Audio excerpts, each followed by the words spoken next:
Hard ending. What nobody likes to share, the truth Marcus rarely tells, is this: he didn't heal right away. There was no breakthrough moment, no cinematic pivot where the clouds parted, because he decided to man up. After the collapse, the financial ruin, the quiet dissolution of his marriage, the hollowing out of every identity he'd ever held, the world kept spinning, and he was expected to spin with it. He couldn't. So he drank. Not dramatically, not in ways the movies warn you about, with shattered bottles and bar fights and tearful confessions on rainy pavements. His drinking was a quiet, private secession. A glass, then two, then three, after his son was asleep. Just enough to blur the edges of the panic that vibrated in his chest like a trapped bird. Just enough to sleep without dreaming of spreadsheets and court documents and the disappointed tilt of his father's head. Just enough to feel, for a few merciful hours, like the noise had stopped. It wasn't a party. It was a ceasefire negotiated with a bottle of mid-shelf whiskey. The silence it bought was the most expensive thing he'd ever purchased, and he paid for it every morning in coin of throbbing temples and a shame so thick he could taste it. Alcohol became the only thing in his life that didn't ask him to be strong. His bank demanded strength. His son, in his innocent need for breakfast, for homework help, for stability, demanded strength. His well-meaning friends, with their "you'll bounce back" platitudes, demanded a performance of strength. The bottle demanded nothing. It didn't ask him to provide, to explain his failure in polite, digestible terms, to chart a 5-year recovery plan. It didn't care that he used to matter, that he'd built a company, that people had said his name with respect. It simply offered a warm, nullifying void. In that void, he wasn't a failed entrepreneur, a struggling single father, a disappointment. He was just a man in a dark living room, temporarily unmoored from all of it. This is the part religion skips. The wilderness. They love the testimony, the "I was lost, I found God, now I'm saved" arc, clean and marketable. But nobody preaches about the man who prayed until his knees ached, who worked 80-hour weeks with faith as his fuel, who believed with every fiber that integrity and hustle would be rewarded and still lost, who still watched it all crumble. The sermons are silent on the months, the years, where the only answer to your prayers is the echo of your own voice in an empty house. They only celebrate survival after it starts to look respectable. When you've got the new job, the reconciled marriage, the sober smile. They have no liturgy for the limbo, for the brutal, unphotogenic grind of existing in the ruins of a life you built. Marcus hid bottles the same way he hid pain, behind responsibility. A pint in the garage behind the toolbox. A few nips in the glove compartment for the long drive home from a demoralizing job interview. The recycling was always taken out at night, the glass discreetly bagged. His addiction wore the flawless mask of function. He got his son to school on time. He made the mortgage payments, even if it meant eating rice for a week. He showed up to parent-teacher conferences, clear-eyed and engaged. Functioning addiction doesn't look like chaos. It looks like exhaustion you're praised for. "You're doing so well," they'd say, seeing the surface. "I don't know how you manage." He managed with a secret, and the secret was a slow poison he drank to survive the very life he was managing.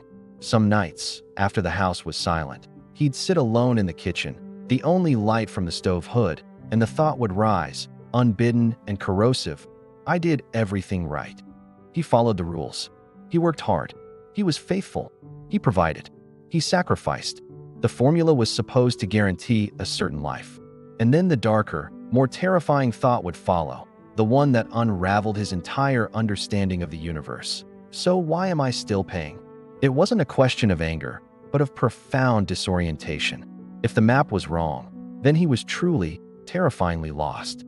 The drinking was an attempt to drown that question, but it always floated back to the surface, more persistent than ever. He regretted the marriage. That's controversial to say, he knows. It sounds ungrateful, cruel, but regret doesn't mean hate. It means honesty, arriving late and uninvited. He didn't regret his son, never that. His son was the only pure thing left. He regretted the institution, the silent contract they'd both signed without reading the fine print. He regretted not slowing down to ask her, or himself, the harder questions. Are we happy, or are we just busy building something? Is this love, or is it a joint venture? He regretted believing that love was proven through grinding sacrifice alone, that the more he endured for the family, the more it meant he loved them. He never learned that love could also be presence, softness, a shared laugh in a clean, quiet moment. He was too busy earning it to ever simply be in it. He regretted, most deeply, believing that masculinity meant endurance without boundaries. That being a man meant absorbing damage quietly, metabolizing stress into stoicism, and never, ever letting the mask slip. He'd been taught that his value was in his utility, his unbreakability. No one had ever told him that a boundary wasn't a wall against others, but a fence around his own sanity. No one told men that silent suffering doesn't make you noble, it just makes you easy to ignore. It makes you a quiet, efficient machine that everyone relies on until the gears grind down, and then you're left alone with the smoke. He drank to quiet the grinding. The lowest moment wasn't a DUI, or a hospital visit, or losing custody. It was a Tuesday, a perfectly ordinary Tuesday morning. He was making his son pancakes, his hands steady only through sheer force of will, the familiar thrum of a hangover behind his eyes. His son, now 8, was chattering about a video game. And Marcus looked at him, really looked, and saw not just his child, but a future man. He saw the way his son watched him, how he absorbed not his words, but his posture, his silence, his method of moving through a wounded world. And the thought landed, not as a shout, but as a cold, still fact in his gut. If my son grows up like this, I will have taught him nothing. Not how to be strong, but how to hide. Not how to feel, but how to numb. Not how to live, but how to endure. In that moment, he wasn't a failure to his bank or his community. He was a failure to the only thing that truly mattered. The shame of that was a different species. It was glacial, clean, and utterly sobering. That thought sobered him more than fear of consequences ever did. Not instantly, not cleanly. There was no single switch. He finished the whiskey in the cabinet. It took weeks for the realization to harden into a decision, and more weeks for the decision to become action.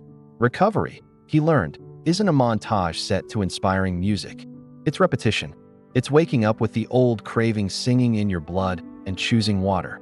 It's sitting through the unbearable quiet of a Friday night without the warm blur. It's going to bed sober and feeling every raw, unanesthetized nerve of your regret. It's choosing differently on days nobody sees, days nobody applauds. The victory isn't in the podium moment. It's in the 1,000 invisible mornings you don't reach for the bottle. Marcus went to therapy. Another taboo. Another crack in the armor. His church friends told him to pray more, to lean on the Lord. His old business buddies told him to toughen up, to get back on the horse. Therapy told him the raw, unvarnished truth. You can't outbelieve untreated trauma. You can't outwork a broken nervous system. It was there, in a bland office with cheap tissues, that he began to unpack the cargo hold of grief, anger, and fear he'd been sailing with for years. He learned to name the things he'd only ever felt as a physical pressure in his chest. He learned the most vital lesson. The alcohol was never the problem. It was the solution. The only one he could find when every other door, prayer, hustle, stoicism, positive thinking, had slammed shut and locked. It was the faulty emergency release valve on a boiler of unchecked pressure. He also learned that grief doesn't have an expiration date just because society gets bored of it.